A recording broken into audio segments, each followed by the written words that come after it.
¿Tú por qué crees que él llegó al punto de ser el narcotraficante más grande de todos los tiempos? Si yo te pregunto las tres mentiras más grandes que han dicho de Pablo, que tú digas eso es totalmente falso, ¿tienes cómo responderme? Que ¿Cuánto billete le daban a una mujer de esas para que pudiera estar con él? Todos conocen a Pablo por la cantidad de plata que llegó a ganar, siendo el hombre más rico del mundo. ¿Esa herencia qué? ¿Con quién quedó con toda esa liga? Bueno, con todo ese dinero quedó el hijo de Pablo, la esposa de Pablo, a la que le quitaron casi todo el dinero fue a la niña, a Manuela. Dejó mucho dinero para todos los hermanos. Los que no tengan hoy dinero es porque pues no lo supieron administrar. Están acostumbrados siempre a que llegara el dinero en borbotones y de esta manera pues pensaban que pronto el dinero iba a seguir llegando. Pero cuando Pablo muere, que era el proveedor de toda la familia, se lo gastan. Pero la colección más grande de obras de arte le quedó a la familia de Pablo. La colección más gigante de carros le quedó a Juan Pablo, el hijo de Pablo. Y así sucesivamente, casi todo el dinero le quedó a ellos. Yo no voy a decir que a todos nosotros no nos quedó algo de Pablo. A todos nos quedó un poco. A uno nos gusta trabajar, nos Mm, gusta hacerlo de nosotros, nos gusta lucharla para hacer un proyecto de vida totalmente diferente, diferenciador, ok. pero dinero hubo por miles y miles de millones. ¿Y a ti te tocó una tajada? A todo el mundo le tocó una tajada. Yo no conozco a nadie en Medellín que pueda decir, o al menos el 99%, que de una u otra manera no recibió plata de Pablo en un negocio. Si una casa valía 500.000 pesos en aquella época, se le iban a vender a Pablo, valía 1 millón. Entonces todo el mundo hizo economía a base de Pablo Escobar Gaviria. Entonces tú puedes vivir tranquilo, relajado, simplemente por las regalías de Pablo, por así decirlo. Bueno, yo te voy a decir algo.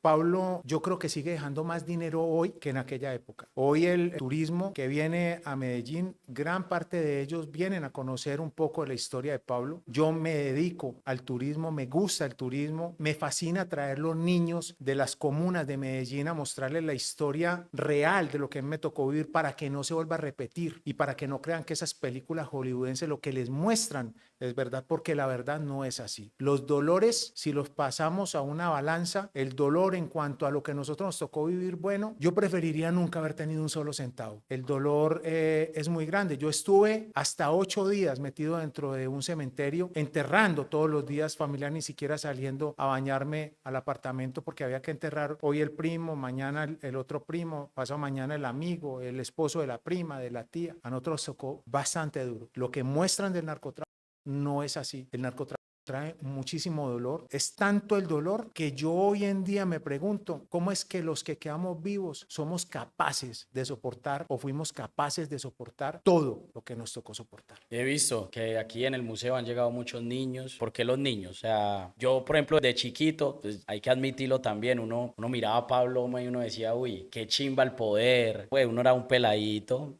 Ahorita últimamente, pues también los pelados, que si no son calle, que quieren ser calle, que quieren coger un fierro, que eso. O sea, y yo creo que en parte de eso, un referente ha sido Pablo. Crecen viendo esas series, crecen mal informados. Mal informados, es verdad. Cuando tú hablas de los niños, me parece muy bonito eso, que te hayas dado cuenta y hayas analizado ese proceso de los niños que llegan acá, que a mí me gusta acercármeles, me gusta contarles, le pido el permiso a la mamá o al papá, o si vienen con mamá y papá, les pido permiso a ellos dos para poder acercarme y contarles un poco de la historia para que no crean en todo eso que Hollywood les ha mostrado, porque es que para Hollywood es muy fácil crear, pero no sabe la destrucción que puede llegar a pasar si un niño de esos le cree ese cuento que no es verdad y que lo hacen ver tan fácil. Es que un niño, la imaginación lo puede llevar muy lejos. Mire, usted decía, cuando yo era niño, uno veía y uno decía, ¿cuántas personas piensan que fue muy fácil Mm. llegar a lo que hizo Pablo? ¿Cuántas cosas no hubo que hacer? ¿Tú por qué crees que él llegó al punto de ser el narcotraficante más grande de todos los tiempos? ¿Qué lo hizo llegar a él? La inteligencia de Pablo era totalmente abismal. Pablo iba adelantado años luz a lo que acontece hoy en día. Mira, te voy a contar una historia que aún en esta época para uno es un poco compleja poderla entender. En una oportunidad cuando la guerra está un poco álgida, cuando había mucho problema, nos dan la opción de irnos a estudiar a Inglaterra o qué país queríamos de ir a estudiar. Yo escojo Suiza, yo me crié y estudié en Suiza y en una conversación con Pablo, en esas largas madrugadas, me dice, ¿usted sabe quién va a dominar el mundo en un futuro? Y yo le digo, no, tío, ¿quién? Los americanos. Y me dice, no, el futuro del mundo va a estar dominado por los musulmanes. Hablamos en aquella época, 1984, que no existía Google. Entonces empieza a pasar el tiempo, empiezan a pasar los años, yo me voy para Europa, estudio en Europa, regreso a Colombia y vuelvo a Europa y me empiezo a dar cuenta que el bullying hoy en día, dentro de los colegios franceses, suizos, alemanes, italianos, no lo hacen ellos mismos, ya son los musulmanes los que les hacen el bullying a ellos. Entonces, yo cuando vi eso que llegué allá, yo decía, uy, Dios mío, pero Pablo, ¿cómo hacía para ver más allá de lo que normalmente uno podría ver? O sea, yo incluso me fui para Suiza y nunca percibí eso, pero hoy si vos llegas a Europa, lo percibís en todas partes, están los musulmanes por todas partes regados, hay gente muy buena también de ellos, pero el bullying lo hacen es ellos contra la misma gente y la misma comunidad del mismo país donde ellos ya hoy están habitando. ¿Y vos crees que obviamente en el mundo el narcotráfico es obligado que uno tiene que ser malo, ¿no? O sea, tú no puedes ser narcotraficante bueno. Yo no creo que exista un narcotraficante bueno, o sea, es que para poder ser narcotraficante tenés que tener la capacidad de que en el momento en que te toque actuar en contra de la vida de otra persona, lo hagas para poder hacerte respetar. Entonces, ¿qué tenía en el corazón Escobar para ser tan frío? Si Yo yo te creo digo si es Escobar... es que la frialdad se vuelve, la frialdad no nace con uno, a uno lo vuelve en frío. Si a vos hoy llegan y te roban lo que vos tenés, vos salís a defender lo que tenés. Era lo mismo en esa época y sigue siendo lo mismo hoy. O sea, a la gente no le gusta que le roben, a la gente no le gusta que le quiten e incluso ves hoy en día que matan a una persona simplemente porque le quitó la novia o porque le quitó la mujer, o simple y llanamente no. Yo creo que se debe respetar la mujer que no le pertenece a uno, pero para ponerlo como ejemplo, ¿sí ves? Entonces... Yo te pregunto algo a ti. Yo he visto muchas entrevistas, he leído y muchas personas hablan cosas diferentes sobre Pablo Escobar. Si yo te pregunto las 3 mentiras más grandes que han dicho de Pablo, que te digas eso es totalmente falso, ¿tienes cómo responderme? Sí, te puedo responder dos que son muy fuertes. La primera, cuando Pablo se suicida,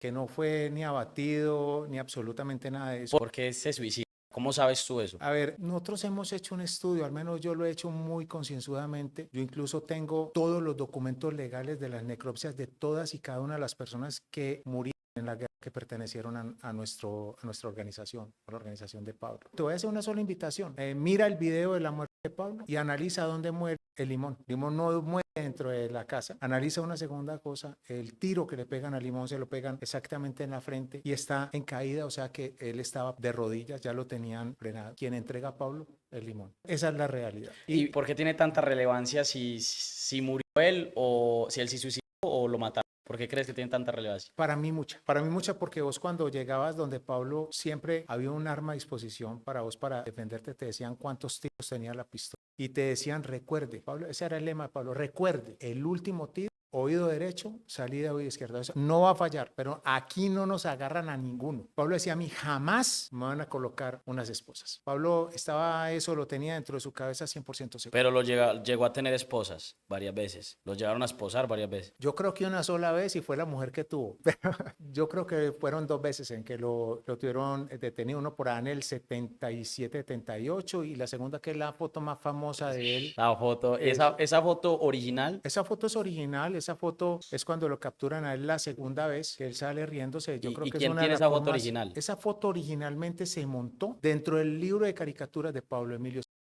Pero la foto original, ¿alguien la tiene actualmente? Eso tuvo que haber salido directamente de la cárcel, porque era la reseña, la cárcel de la reseña de la cárcel. Para mí es una foto muy fuerte. Primero que todo, si yo hubiese sido quien manejaba la policía y la cárcel en ese momento, jamás hubiese permitido que alguien saliera riéndose de esa manera. Es muy respetuosa contra el Estado, pero también mostraba el poder que él en ese momento tenía. Él ya sabía que iba a salir, por eso sonreía. Él siempre tenía todo milimétricamente calculado. Si esa foto yo la tuviera, la real, actualmente, ¿cuánto costaría esa foto? Si la pudieras vender. Yo creo que esa foto sería totalmente incalculable el valor. Es más, yo creo que sería imposible. Si ha venido gente bregando a buscar cosas de Pablo, cada uno de mí que se las venda. Yo no vendo absolutamente nada de lo que tengo de la simulación que hago dentro del museo de lo de Pablo, pero yo creo que no habría con qué comprar. O sea, un precio absurdo. Listo. 100%. Esa vendría siendo la primera mentira, desmentida. La segunda. La muerte